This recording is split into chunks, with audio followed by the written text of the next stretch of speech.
Hi everyone and welcome to JRPTea-Time. I have a bit of a migraine at the moment. I have a headache, so I'm probably not going to be my usual jubilant self, and I'll try and keep this relatively short so I don't overextend and make everything worse.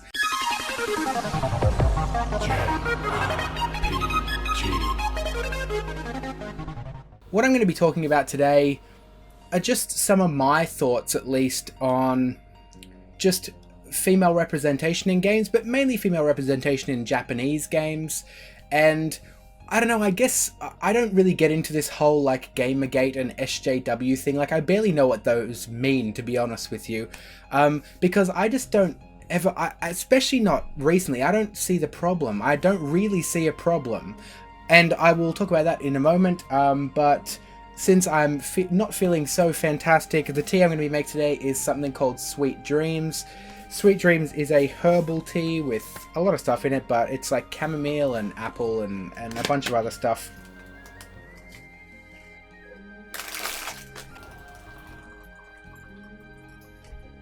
Okay, so what prompted this JRP Tea Time is, I'll read it off, but it was from the Feminist Frequency Twitter feed, which I don't follow, but it showed up because I guess somebody commented on it or something like that. So they said on March 15th, so it's about 4 days now, they said, and I'll put this up on the screen, they said, "The slew of perfect scores Breath of the Wild received from critics shows that most still don't give a damn about how women are represented in games."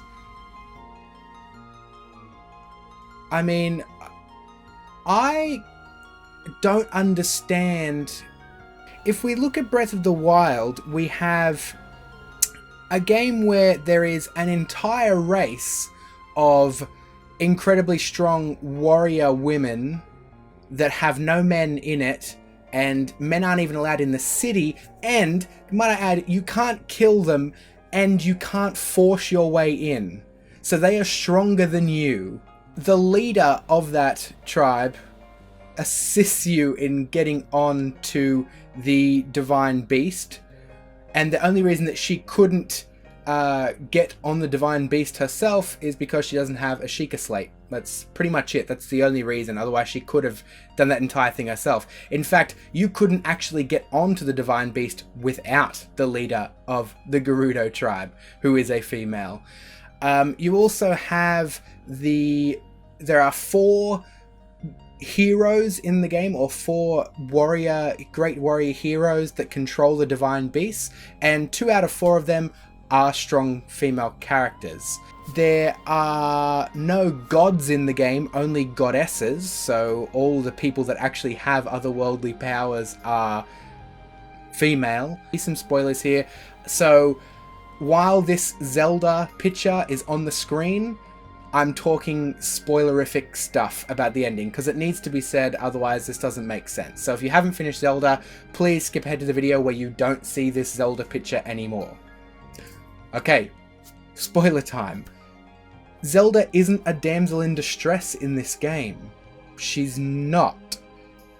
If you go through the memories, you actually see that it's Zelda doing all of the stuff. Link is following Zelda around. Not the other way. Link isn't leading. Zelda is the leader. She is making these plans. She's formulating these things. And not only that, Zelda is the only reason that Link is alive. She kills like 100 guardians with her own power when Link fell in battle to the same enemies. And then she sets up the plan to put him into regeneration, and then she spends the entire 100 years, mind you, fighting Calamity Ganon alone just to maintain some semblance of peace in Hyrule, or at least being able to have humanity still alive, or, you know, having people that are good alive in Hyrule. She fights Ganon alone for 100 years. Not only that, but without Zelda's assistance in multiple different ways, he couldn't defeat Ganon. She gives him the goddess bow, she bestows powers onto Link, and she also helps defeat Ganon. I don't understand how she's a damsel in distress. That's looking at things really closely and not just sort of making an assumption. I don't understand that. Let's pretend for a moment, okay, that Breath of the Wild doesn't have all these strong female characters and that Zelda really is just a damsel in distress. It just follows, you know, a really old trope from the 80s. Let's just pretend that. Games are supposed to be diverse, right? That's the whole reason that they argue for this. They want diversity in gaming. But to have diversity in gaming, that means that there has to be at least a game that has a damsel in distress. You can't just have no games with damsel in distresses because, well, that's not diverse, that's just making all female characters strong. That's why I guess I don't really see a problem. In at least the last 5 or so years, I haven't noticed an abnormally large amount of games that only have strong male characters. And here's why. Okay, I mainly play JRPGs, which are usually the games that get criticized for this, by the way. And we'll have some tea. JRPGs definitely get the most criticism for having, you know, over-sexualized female characters or not strong female characters. And I just don't see how that's the case. I am covered in tattoos. I mean, not covered. I'm partially covered in tattoos with characters, mainly from gaming, that I really, really like as characters for their writing, for whatever. And if I have a look on my body, there is Beatrix from Final Fantasy IX, there is Agria from Tales of Exilia, there are the Rain and Power cards from Cardcaptor Sakura, which is an anime, there is Sailor Mercury from Sailor Moon. I actually have more female characters on me than I have male, and my next 2 planned tattoos are Edna from Tales of Zestiria and Fagor from Trillion God of Destruction. Edna, by the way, is a female character who sets out on a quest to save her brother, who was so weak he succumbed to evil. Edna is the strong one in this brother-sister relationship. These are all strong female characters. Even going back to something like Final Fantasy IX, if we think of Final Fantasy IX, you have Beatrix, who is regarded as the most powerful swordsman in the entire world, on the continent. She killed 100 men single-handedly, and the other character that offsets her, the other character that's the opposite of her, is Steiner, who is a man who's also a leader in the Royal Army, and he's depicted as just like a bumbling idiot for the majority of the game.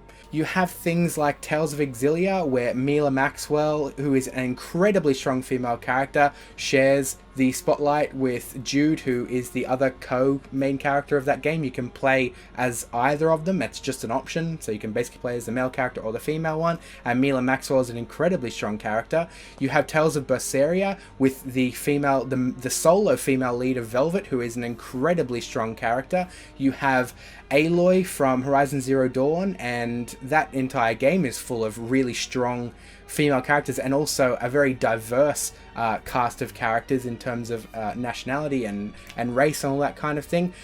I just don't see the problem. There has to have a diverse set of games, there still has to exist some games where there are strong male characters. Yeah, I mean, maybe 5 or so years ago, there was an inordinate amount of games that, you know, focused on the male characters. But if we include Japanese games in here, the Japanese devs, especially in recent times, really love a good, strong female character.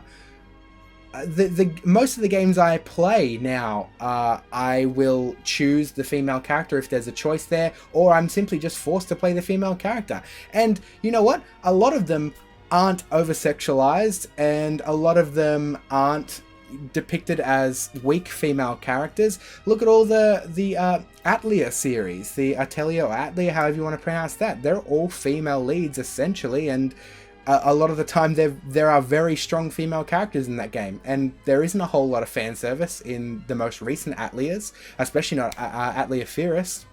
Yeah, I mean, there are some bikini costumes, but that's DLC. And if you didn't include those, then people would simply make a mod for it on PC anyway. Just what I was trying to get at there was that there is always going to be some sort of over-sexualization. There is a porn industry and it has the right to exist. And there are always going to be those fans who want to see their favorite characters in some kind of porn. That's why Overwatch porn exists, despite a lot of the characters included in that kind of fan content aren't overly sexualized. And I mean, you can't stop that subset of people, and just because a game provides some sort of fan service shouldn't completely negate the females as characters.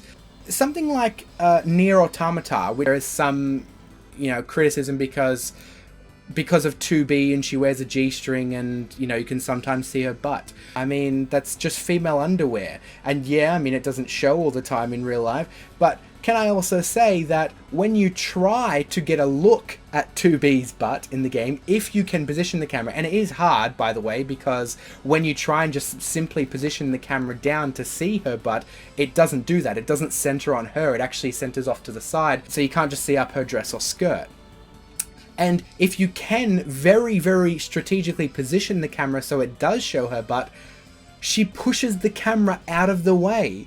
She breaks the fourth wall to push the camera away from her butt so you can't see it. And Nier Automata has some incredible writing, and 2B is an incredibly strong female character, and there are a lot more strong female characters in that game than there are male.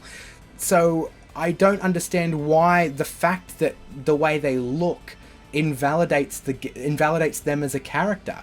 It seems like just because of the clothes they wear, people jump on it and say they're invalid, they can't be a strong character because of what they're wearing. But I don't understand that, because don't we live in a world now where we aren't supposed to judge people by what they're wearing? We're supposed to judge them by their actions? Yeah? I mean, isn't, not slut-shaming a thing in real life? Like, aren't people entitled to wear what they like? And if what they're wearing makes them feel powerful, then shouldn't that just be fine? Shouldn't we judge them on their actions, not by what they're wearing? That's why I don't ever get these sort of arguments. You've got like characters like Bayonetta who, are very overly sexualized, but her character is that she embraces that over-sexualization. That's what she lives. She lives that. It makes her feel powerful, and she is an incredibly strong female lead character. I love a female character more than a male one. If I have the option, I'll always pick the female character, because I usually think that they're written better, for one. I usually think that they have better animations, just in terms of, like the cool stuff that they do. I like a cool character, and it's often that the female character is cooler. That's why I don't understand what all the sort of hysteria and jumping on stuff, like jumping on the Breath of the Wild thing, when it doesn't even make sense. Why jump on it? Even if it was true that Zelda was depicted as a damsel in distress, and if we also ignored like the entire Gerudo race, and we ignored all of the champions that are strong female characters, and we ignored all the other stuff, even if Zelda was a damsel in distress, I mean, isn't there some entitlement for at least one game to have a damsel in distress these days? There's a hell of a lot of diversity in the gaming space these days, especially in the indie market, and especially from JRPGs. There are more strong female characters from JRPGs in the last 5 years than like in the entirety of gaming since the beginning. So yeah, I mean, to have a diverse set, there are going to be some games that fall on those old tropes, but there are also a lot of games that I mentioned just in this video that fully embrace the female representation in games, and I think that's great. I just don't understand why there has to be a big complaint storm about it. And also, I'm not just ragging on the feminist side here, because there are a lot of the other disgusting murky side who jump on the fact to trash a game because it has a female lead. In a new video series I'm working on at the moment, I have a little segment, called the I don't know what I'm going to call it yet, but I basically just run through the comments on, or some reviews, some user reviews or user comments that say they can't play this game because it has a female lead, which just seems stupid. Shouldn't really matter. Should it? It should matter about the character, not what sex they are. I hope this wasn't too negative, by the way, guys. See, the problem is that I just don't think it's a problem, especially not in current gaming. So I find it hard. I don't really get passionate about this stuff because what's there to be passionate about? It's just gaming. It's the world we live in right now, and I feel that there is plenty of representation from all sides. I mean, if anybody has anything to complain about it, it'd be the racial diversity mainly, because Horizon Zero Dawn is a very singular example of a game that has a very diverse cast of characters. Yeah, I think that's a more worthy argument to fall on than female representation these days, because female representation just seems like a very normal, everyday thing for me, especially as a JRPG gamer. Alright guys, let me know what you think. Do you think that there still is a problem? I mean, you can go back and cherry pick a lot of games from a long time ago when gaming was more of a boys club, but we know now gaming is not a boys club. There are plenty of female gamers out there, and I think there are plenty of female characters in games that show that representation very well. So what do you guys think? Is there still a problem, you know, especially in more recent times? Let me just give your thoughts. I mean, let's not insult each other. Everybody, there's no need to jump in one camp or the other. I'm, as I said, very much in the middle. I just don't think there's a problem. So no insulting. I'll just delete those comments because I don't like those people. Like this video if you liked it. Subscribe to see more of me and everything I do, and you can support me on Patreon if you enjoy my content and all that other good stuff. Alright guys, I'll see you all soon.